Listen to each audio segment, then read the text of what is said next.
This is the story of The Little Mermaid 2 Return to the Sea. It's about Ariel's daughter, named Melody, wishing to become a mermaid. You can read along with me in your book. You will know when it's time to turn the page when you hear the chimes ring, like this. Are you ready? Let's begin now. Long ago, in a kingdom by the sea, a baby girl was born.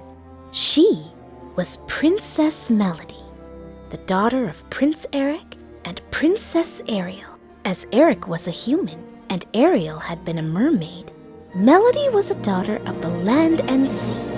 From his kingdom beneath the waves, King Triton rose up to meet his new granddaughter. He held out a special present for her.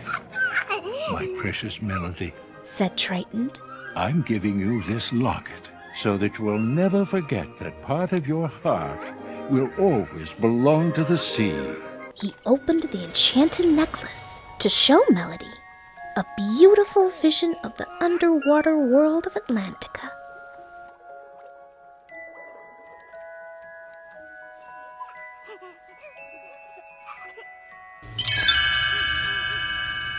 Just as Triton was about to place the necklace around Melody's neck, a giant black tentacle slithered out of the water and snatched Melody from Ariel's arms. Melody!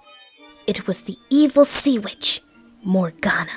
Like her sister Ursula, Morgana wanted to control the seas. But first, she needed the king's powerful Triton. The sea witch called on her ferocious tiger shark, Undertow, to help her. She ordered King Triton, Now hand over the trident, or your precious granddaughter will be shark chow. But just as Triton was about to give up his trident, Ariel cut through the sail rope. A heavy beam swung free and knocked Morgana off the ship. Melody flew from Morgana's grasp, and Eric quickly caught her. With a blast of his trident, King Triton struck Undertow into a little guppy, but Morgana managed to escape. This isn't the end, Triton. It's just the beginning. After her!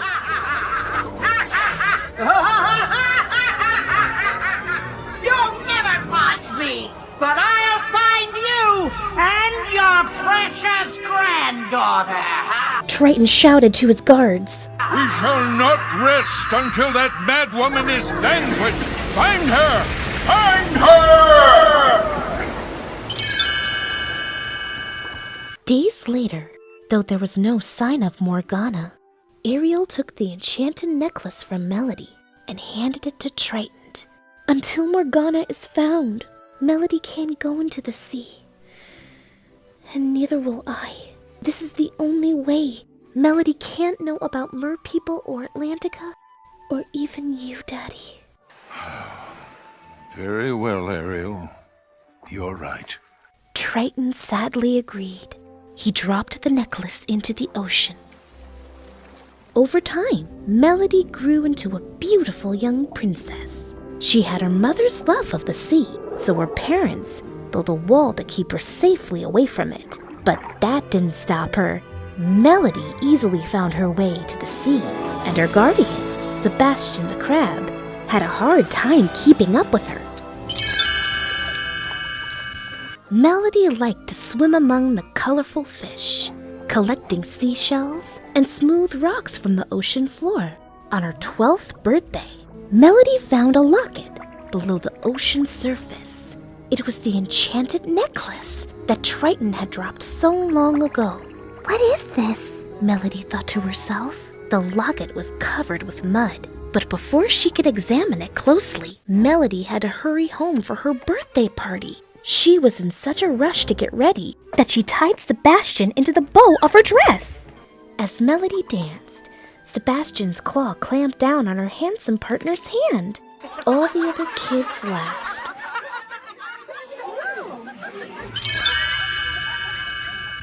The princess ran to her room in tears. As Ariel tried to soothe her, Melody stared at the mysterious necklace she had found.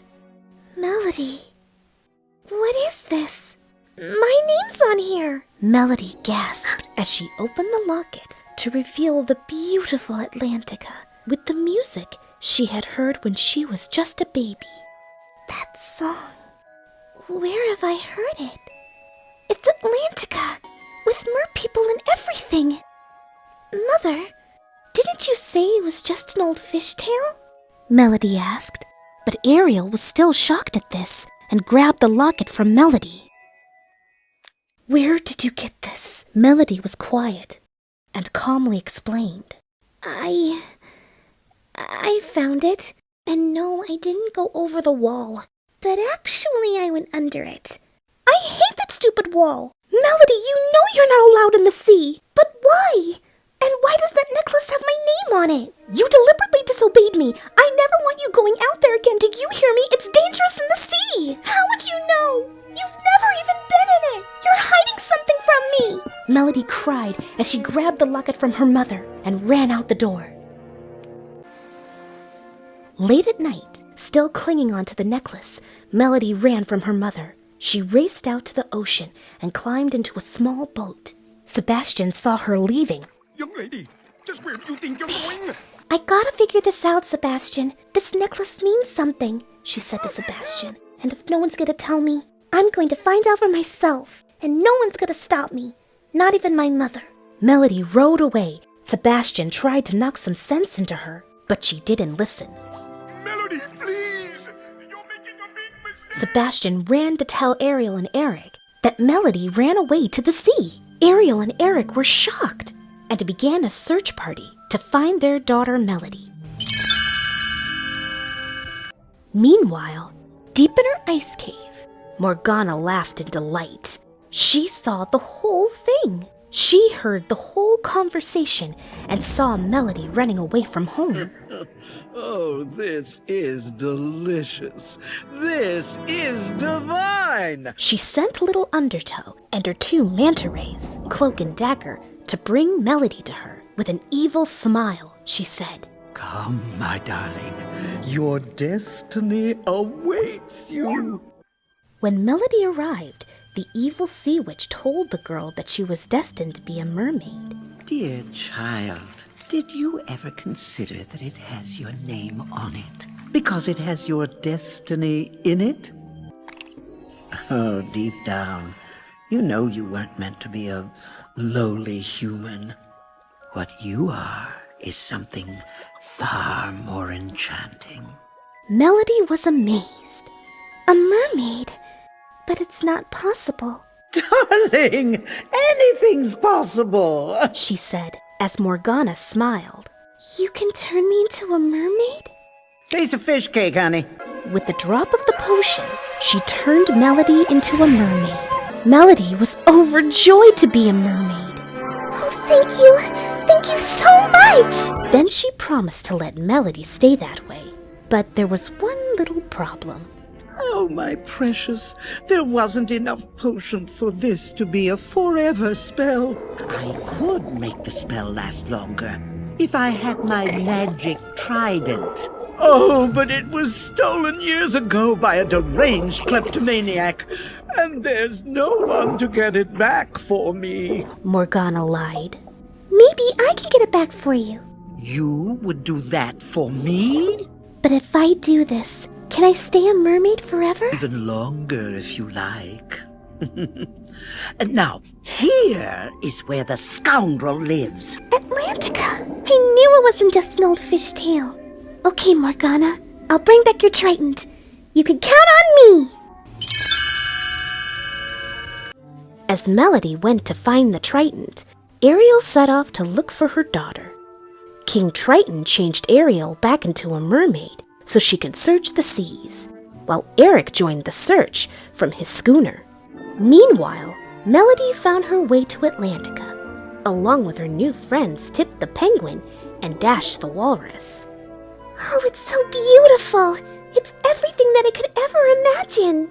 Melody exclaimed as she made her way through the sparkling city to King Triton's throne room. When they arrived, Melody saw the trident by itself. Look, there it is! There's the trident! And no one's here! Here's my chance to get it! A fork? we're risking our tails for a fork? Melody tried to grab the Triton, but something inside of her felt that it wasn't right. Oh, sure. That's it. Take your time. Kick back, relax. Let's all just linger here and die! Suddenly, Dash heard somebody coming. He's coming back! Without a second thought, Melody grabbed the Trident, but she dropped her necklace in the process. But there was no time to retrieve it. Oh no!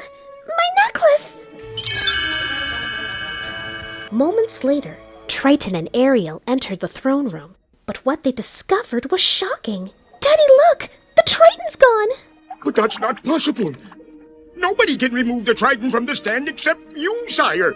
You are one of your descendants. Ariel saw a locket on the ground. She picked it up and looked at it very carefully, then gasped.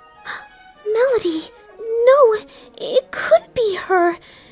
But how could she have gotten here? Morgana, if she gets her hands on my trident, double the search parties. I want every creature in the ocean on patrol. Yes, your sire. Ariel, still looking at Melody's locket, saw two manta rays above her. It was Cloak and Dagger. They wanted to see if Melody had really taken the trident, and started to swim away back to Morgana's icy palace. Ariel thought they looked familiar. Wait a minute. I know those two. Come on, Flounder. Let's follow them. It may lead us to Melody. With her friend Flounder, Ariel followed Cloak and Dagger back to Morgana's icy palace. They arrived just in time as Melody was about to hand over Morgana the trident. Ariel shouted as she saw her daughter. Melody, don't! Don't listen to her! She's lying! Mom, what are you... Melody stopped as she stared at her mother's fins. You're a mermaid? And all this time... And you never told me? Kept the most important secret in her whole life from her own daughter. I've given you what you've always wanted. She's the one who lied to you all these years. Morgana said, I was trying to protect you, Melody. If there was one thing in my life that I could do over, But Melody turned away angrily. Too late, Mom. Melody, no! She handed the Triton to Morgana. Morgana cackled, grabbing the trident.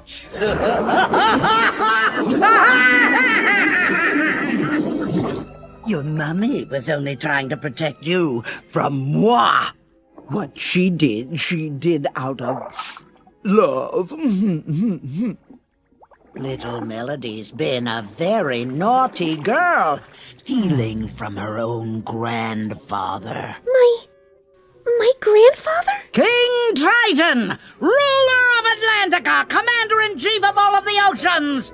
Or at least he was, until a certain little thief came along. You tricked me, cried Melody, but Morgana hissed. You've got no one to blame but yourself. Tell me, Melody, is being a mermaid everything you dreamed? Was it worth it? Oh, and by the way, your time as a mermaid is just about expired. Catch you later. I've got bigger fish to fry. As Morgana blasted the trident, her power grew and grew. The mer people fell under her spell. Morgana yelled out, I have the trident now, and all the creatures of the sea are in my power! Bow down before me! The end begins for all of you with fans! But Melody was human again.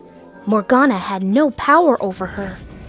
Without being seen, Melody tiptoed behind Morgana. And then, with all her courage, Melody grabbed the Triton from Morgana. It's over, Triton! I sentence you to oblivion! No! You! Just what do you think you're going to do with that? Stay back! Wrong end, sweetheart! Morgana grabbed Melody with her tentacles, trying to get the Triton back. Melody thought it was all over, but then, still holding the Triton in her hand, she stabbed Morgana's tentacle with the trident. Grandfather! I think this belongs to you! Melody threw the Triton to her grandfather. He grabbed the Triton just in time. He thundered to Morgana. Never again will you or yours threaten my family. There will be no escape for you. Ever! King Triton blasted Morgana into the block of ice.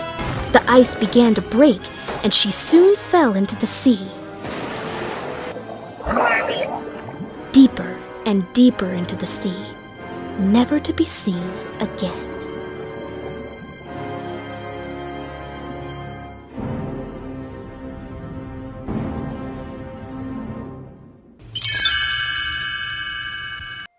Melody hugged her parents.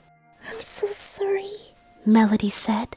Oh, Melody, I was so afraid we'd lost you. "No, Melody, sweetie. We're sorry. We should have told you the truth. I didn't mean to hurt anyone. I just hoped I'd be a better mermaid than a girl." Ariel smiled as she shook her head. "Oh, Melody, sweetie, it doesn't matter if you have fins or feet. We love you for who you are on the inside, our very brave little girl." Triton added, Just like your mother. "Oh, grandfather." Melody hugged King Triton, her grandfather, and King Triton smiled in delight and hugged her back.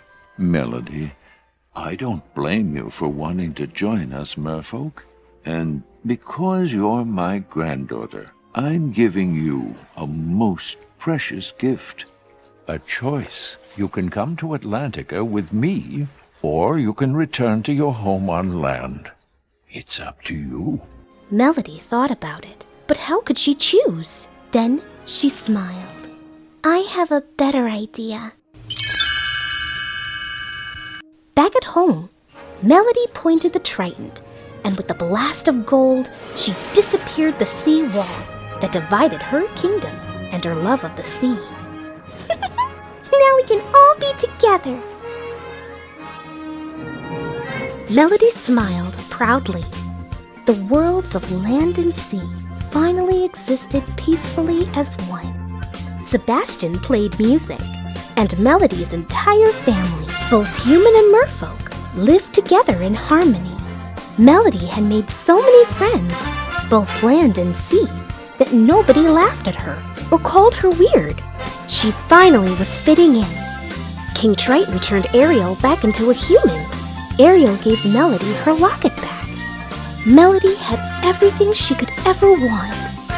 Now she can truly be a part of both worlds, both land and sea, together.